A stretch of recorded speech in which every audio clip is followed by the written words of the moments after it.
आपको पता है दोस्तों पूरी दुनिया में वो कौन सा देश है जहां सबसे ज्यादा सिटीजन्स वॉलंटरीली अपनी सिटीजनशिप छोड़कर फॉरेन में चले जाते हैं? It is India.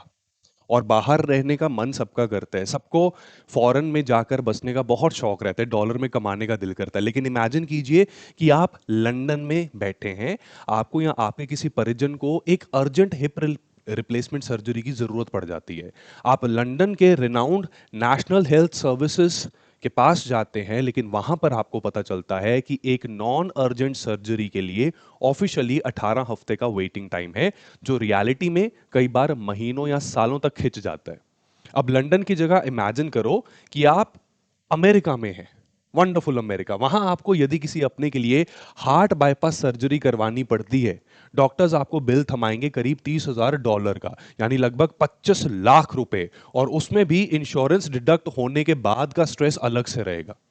अब ऐसे में अगर आपको कोई कहे कि यही same world class bypass surgery, same state of the art equipment and top tier doctors India में सिर्फ 5 से 6 हजार डॉलर में कर सकते हैं, यानी कॉस्ट सीधा एक चौथाई में ये सारा चीज हो सकती है, और सबसे बड़ी बात लगभग जीरो वेटिंग टाइम के साथ, तो ये सुनने में किसी चमत्कार जैसा लगता है, राइट?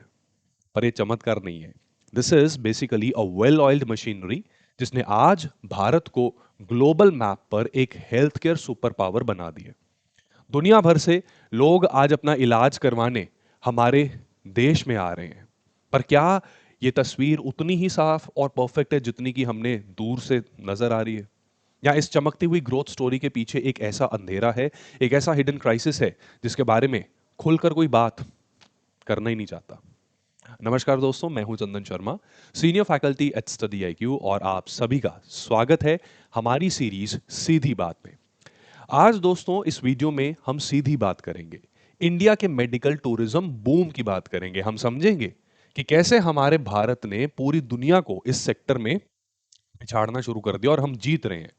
और उस प्रोसेस में कहां हमसे थोड़ी सी भूल भी हो रही है, जिसे ठीक करना अब हमारे लिए वक्त की सबसे बड़ी डिमांड है। जब हम इस इंडस्ट्री के दोस्तों स्केल को देखते हैं, तो नंबर्स आपको हैरान करके रख देंगे। अलग अलग मेजर रिसर्च एजेंसीज और गवर्नमेंट के डेटा को अगर हम बहुत अच्छे से एनालाइज करें, तो मिड 2020s में ये जो हमारी मेडिकल टूरिज्म की मार्केट है, इसकी वैल्यू रफली $9 बिलियन से लेकर $24 बिलियन के बीच आंकी गई थी। और ये नंबर्स यहां रुकने वाले नहीं है, ये industry consistently aggressive growth register कर रही है। So this is a growth story which is still continuing. अगर हम पिछले साल यानी 2025 के ही ऑफिशियली रिकॉर्डेड गवर्नमेंट स्टैट्स उठाकर देखें, तो भारत में लगभग 9 मिलियन यानी 90 लाख इससे ज्यादा फॉरेन टूरिस्ट अराइवल्स हुए थे। इनमें से 5 लाख से ज्यादा फॉरेन नेशनल्स स्पेसिफिकली और सिर्फ मेडिकल ट्रीटमेंट के लिए इंडिया आए थे। इसका सीधा सीधा मतलब है कि टोटल फॉरेन टूरिस्ट अराइवल्स का लगभग 6% सिर्फ और सिर्फ मेडिकल टूरिज्म से ड्राइव हो रहा है। सबसे बड़ा इन्फ्लक्स पता है किस कंट्री से आता है? It's from Bangladesh. डेटा के मुताबिक 2025 में 3,25,000 से ज्यादा मेडिकल टूरिस्ट सिर्फ बांग्लादेश से आए थे। इसके अलावा मिडिल ईस्ट, सेंट्रल एशिया और अफ्रीका के देश जैसे कि Iraq, Uzbekistan, Somalia, Turkmenistan, Oman and even Kenya, यहां से भी एक कंटिन्यूअस फ्लो हमारे लिए बना हुआ है। ये बूम कोई एक्सीडेंटल फिनोमिना नहीं है दोस्तों, इसके पीछे एक मैसिव गवर्नमेंट सपोर्ट और well thought policy push involved है। हमारी सरकार ने हील इन इंडिया इस नाम का एक नेशनल कैंपेन लॉन्च किया है, जिसे मिनिस्ट्री ऑफ हेल्थ और ministry of tourism jointly lead कर रहे हैं। इस इनिशिएटिव का मकसद एकदम क्लियर है कि बेसिकली हमें इंडिया को एग्रेसिवली एक ग्लोबल हेल्थ केयर डेस्टिनेशन की तरह मार्केट करना है। इस प्रोसेस को फॉरेन नेशनल्स के लिए सीमलेस बनाना है। ई मेडिकल वीजा सिस्टम इंट्रोड्यूस किया गया अंडर दिस पर्टिकुलर इनिशिएटिव, जो अब दुनिया के 167 कंट्रीज के लिए ओपन है। इस एक कदम ने घंटों के पेपर वर्क और ब्यूरोक्रेटिक डिलेस को कंप्लीटली खत्म कर दिया। इसके साथ ही हमारा जो ट्रेडिशनल वेलनेस सिस्टम है, उसे प्रमोट करने के लिए एक डेडिकेटेड आयुष वीजा भी शुरू किया गया, जिसमें आयुर्वेद, योग और होम्योपैथी पर खास फोकस है। और पेशेंट्स को क्वालिटी एश्योरेंस देने के लिए गवर्नमेंट लगातार हॉस्पिटल्स को नाभ और जेसीआई जैसे इंटरनेशनल एक्रेडिशंस लेने के लिए एनकरेज भी कर रही है। आज Apollo, Fortis, max health care, Medanta, Manipal और नारायणा हेल्थ जैसे private multi multi speciality hospital chains इस पूरे इकोसिस्टम को डोमिनेट करते हैं और इस सेक्टर के टोटल रेवेन्यू का लगभग 2/3 ये अकेले कंट्रोल कर रहे हैं। लेकिन माय डियर फ्रेंड्स, जब हम एनालिटिकल एनालिसिस करते हैं तो हमें एक सिक्के का सिर्फ एक पहलू देखकर ओवर एक्साइटेड नहीं होना चाहिए, बहुत ज्यादा खुश नहीं होना चाहिए। भारत की हॉस्पिटल्स और गवर्नमेंट स्कीम्स पेपर पर जितनी इंप्रेसिव लगती हैं, ग्राउंड रियलिटी उससे कई बार बिल्कुल अलग होती है, खास तौर पर उन आम फॉरेन पेशेंट्स के लिए जो बेचारे अफगानिस्तान, इराक या यमन जैसे डेवलपिंग कंट्रीज से आते हैं। ये वो लोग हैं जो डायरेक्टली किसी महंगी प्राइवेट फैसिलिटेटर कंपनी इसे अफोर्ड नहीं कर सकते और जो कंप्लीटली हमारी लोकल भाषा यानी कि हिंदी या इंग्लिश इसे बोलने और समझने में असमर्थ भी हैं। These are people of global south. इन वल्नरेबल लोगों के लिए ये हील इन इंडिया का नैरेटिव कई बार एक ट्रेविसिटी में बदल जाता है। और ऐसा क्यों हो रहा है? क्योंकि हमारे पास इन पेशेंट्स को बॉर्डर्स के अंदर लाने का एक रोबस्ट सिस्टम तो है, पर यहां आने के बाद उन्हें प्रोटेक्ट करने का कोई स्ट्रिक्ट रेगुलेटरी फ्रेमवर्क एग्जिस्ट नहीं करता। इस पॉलिसी वैक्यूम, इस रेगुलेटरी गैप को भर दिया है अनरेगुलेटेड मिडलमैन और टाउट्स के एक इनफॉर्मल और बहुत डार्क नेटवर्क ने। भारत में मेडिकल ट्रांसलेटर्स या फैसिलिटेटर्स के लिए फिलहाल कोई प्रॉपर लाइसेंसिंग या मॉनिटरिंग सिस्टम इन्फोर्स नहीं है। इसका ग्राउंड लेवल पर नतीजा यह है कि साउथ दिल्ली के लाजपत नगर और भोगाल जैसे इलाके जहां मेडिकल टूरिस्ट आकर ट्रेडिशनली रुकते हैं, वहां कोई भी अनट्रेन्ड व्यक्ति खुद को एक प्रोफेशनल ट्रांसलेटर या फिक्सर बताकर इन बेचारे हेल्पलेस फॉरेन पेशेंट्स को अप्रोच कर लेता है। आपको लगता होगा कि ये ट्रांसलेटर्स अपनी सर्विस के बदले पेशेंट से डायरेक्ट फीस लेते होंगे, but reality is a little different. These are basically middleman. ये मिडलमैन पेशेंट से डायरेक्टली चार्ज नहीं लेते, इनका revenue model entirely heavy commissions के ऊपर चलता है, जो इन्हें कौन देगा? डायरेक्टली हॉस्पिटल्स या वो डायग्नोस्टिक लैब्स जिनकी तरफ इन्होंने पेशेंट्स को घुमा दिया, वो पे करेंगे। ये कमीशन कोई नॉमिनल अमाउंट नहीं होता, ये पेशेंट के टोटल ट्रीटमेंट कॉस्ट का 30 से 40% तक हो सकता है, जो प्रैक्टिकली उसी बेचारे पेशेंट के फाइनल बिल में इन्फ्लेट करके बढ़ा दिया जाता है। इस हैवी कमीशन स्ट्रक्चर ने एक ऐसा सिस्टम खड़ा करके रख दिया है जहां एक ट्रांसलेटर पेशेंट को उस हॉस्पिटल या उस डॉक्टर के पास नहीं ले जाता जो उसकी क्रिटिकल बीमारी के लिए बेस्ट या सबसे कॉस्ट इफेक्टिव है, बल्कि वो उसे वहां ले जाता है जो लैब या हॉस्पिटल उसे पर्सनल लेवल पर सबसे बड़ा कट या कमीशन देगी। और जब एक बेचारा हेल्पलेस फॉरेन पेशेंट इस कमीशन ड्रिवन ट्रैप में फंस जाता है, तो उनका सिस्टमैटिक एक्सप्लॉयटेशन स्टार्ट हो जाता है, जिसे हम 4 वेल ऑर्गेनाइज्ड स्टेप्स में ब्रेक डाउन कर सकते हैं। इन्वेस्टिगेटिव जर्नलिज्म प्लेटफॉर्म जिसका नाम द वायर साइंस है, तो इसकी एक ग्राउंड रिपोर्ट है जिसने इस पूरी एनाटॉमी को परफेक्टली एक्सपोज किया है। इसमें स्टेप 1 है इंटरसेप्शन। ये अनरजिस्टर्ड टाउट्स अपने टारगेट को हॉस्पिटल्स पहुंचने से पहले ही एयरपोर्ट्स, रेलवे स्टेशंस या बस स्टैंड पर इंटरसेप्ट कर लेते हैं। स्टेप 2 है स्टीयरिंग।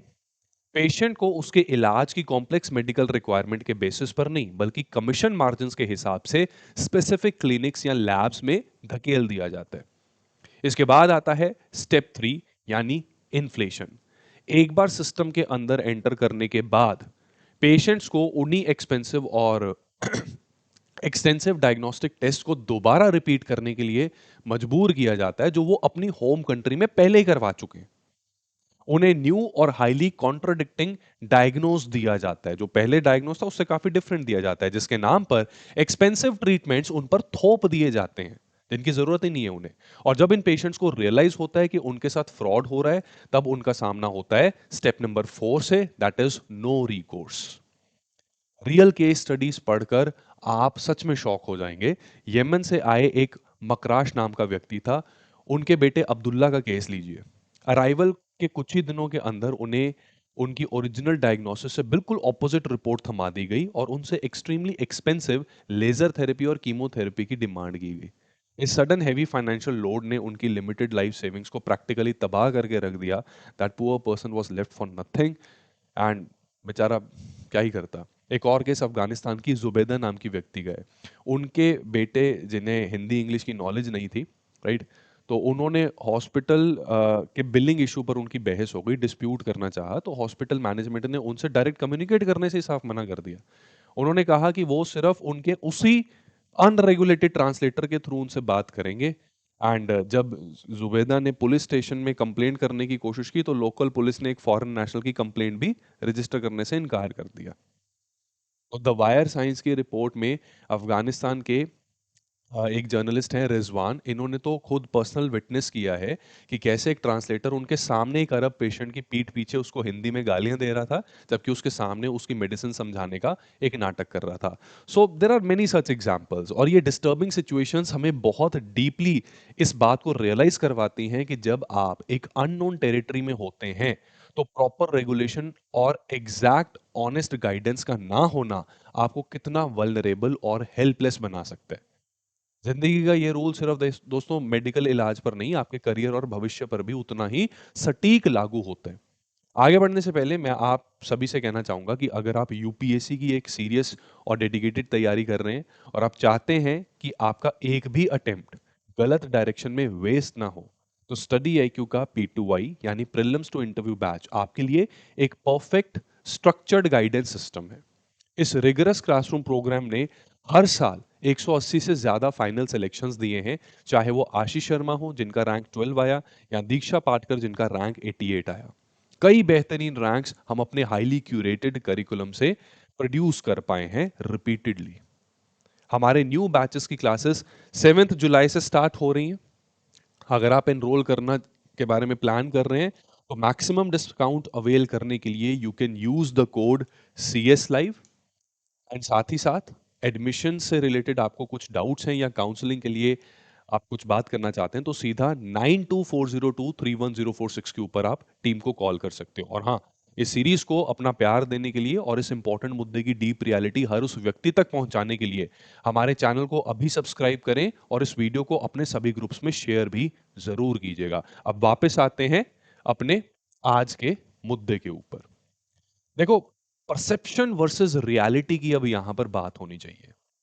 बाहर की दुनिया, भारत के बाहर की दुनिया ये समझती है कि इंडिया में फ्रैक्शन ऑफ वेस्टर्न प्राइसेस पर वर्ल्ड क्लास सर्जिकल केयर मिलती है।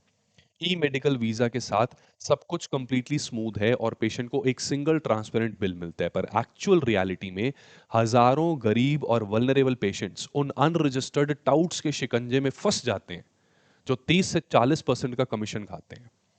और जब मदद की जरूरत होती है तो ना उनकी अपनी एम्बेसी एक्टिवली उन्हें बचा पाती है और ना ही हमारे देश की लोकल एडमिनिस्ट्रेशन इन अतिथियों का कुछ भला कर पाती है। देखिए, India definitely definitely medical tourism का एक ग्लोबल पावर हाउस है। हमारे सर्जन और हमारा कॉस्ट एडवांटेज जेन्युइनली अनमैच्ड है, और मिड 2020s के 9 से $24 बिलियन के स्केल से ग्रो होकर ये मार्केट 2030 आते आते और भी बड़ी बन जाएगी। लेकिन ये बेयर मिनिमम इकोनॉमिक नंबर्स उन आम लोगों के लिए कोई मायने नहीं रखते जो बेचारे अफगानिस्तान, इराक या सोमालिया जैसे गरीब देशों से आते हैं, अपनी आखिरी जमा पूंजी लेकर भारत आते हैं और आकर इन मिडलमैन के फ्रॉड का शिकार बन जाते हैं। हमें एज अ नेशन इमीडिएटली कुछ कॉन्क्रीट पॉलिसी एक्शंस लेने की जरूरत है, जिसमें सबसे पहले हर मेडिकल ट्रांसलेटर और फैसिलिटेटर को लीगली लाइसेंस और मॉनिटर किया जाना चाहिए। दूसरा, हॉस्पिटल के लिए फॉरेन पेशेंट्स को standard treatment packaging prices publish करना मैंडेटरी करना होगा, ताकि अचानक से नए टेस्ट और बिल्स की जगह बचे ही ना, मतलब वो स्कोप ना रहे फ्रॉड का। और सबसे जरूरी, एक robust international patient grievance cell बनानी होगी जिसमें पुलिस, एम्बेसीज और हॉस्पिटल्स परफेक्ट कोऑर्डिनेशन के साथ काम कर सकें। दुनिया भर में इंडियन मेडिकल टूरिज्म इकोनॉमिकली जीत तो रहा है, लेकिन हमारी असल जीत तब होगी जब हम सिर्फ मार्केट ग्रोथ और $1 बिलियन की इकोनॉमी नहीं, बल्कि उस भरोसे को भी प्रोटेक्ट करेंगे जो दूसरे देश का एक बीमार और लाचार इंसान हम लोगों पर करता है, भारत पर करता है। भारत सही मायने में तब जीतेगा जब यहां हील इन इंडिया का मतलब सिर्फ फिजिकल हीलिंग नहीं, बल्कि एथिकल और कंपैशनेट हीलिंग भी होगा। उम्मीद करता हूं दोस्तों कि ये एनालिसिस आपको पसंद आया। आपसे मिलेंगे अब अगली वीडियो में एक और अनफिल्टर्ड सीधी बात के साथ। इस वीडियो को एंड तक सुनने के लिए आपका बहुत बहुत धन्यवाद। कमेंट सेक्शन में अपने भी थॉट्स इस मुद्दे के ऊपर जरूर बताएं। See you soon in the next video. Jai Hind.